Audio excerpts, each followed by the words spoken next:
Šiais metais taip pat būtent surengėm akciją pagerbti ir paminėti 61-asias Hirošimos ir Nagasakio sprogdinimo metinės, o šiais metais vėl kaip ir tradicija mes rengiame būtent pagerbimą Nagasakio ir Hirošimos sprogdinimo, bet šiek tiek kitaip.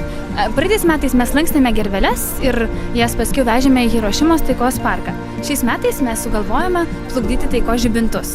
Hirošimoje būtent ir Nagasaki yra tokia tradicija, tą dieną, kada buvo susprogdinti miestai, vakare plukdyti upėmis taikos žibintus. Ir iš tikrųjų jų plukdo 10 000 ir galbūt jūs ir matėte ant plakatų, tikrai pilnos upės tų žibintų ir labai gražu. Ir toksai gražus pagerbimas, tai pagalvojom, kad kodėlgi to nepadaryti ir Lietuvoje.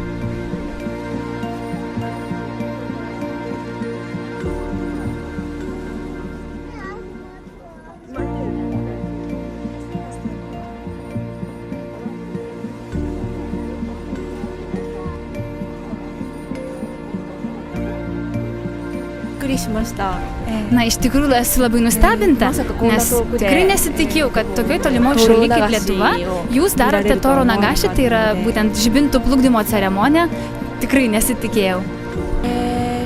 Japonijoje tai negaliu sakyti, kad visoje Japonijoje visur vyksta tokie renginiai. Tačiau būtent Hirošimoje ir Nagasakėje, būtent kur iš tikrųjų tos bombos buvo numesta, tai vyksta labai tokios dideli paminėjimai, kur susirenka 1000 žmonių. Ir pavyzdžiui, šitų žibintėlių plukdymas, tai Hirošimai būna vakare, kada tą dieną būtent rugpjūčio 6 numesta bomba, o Nagasakėje rugpjūčio 9 dieną.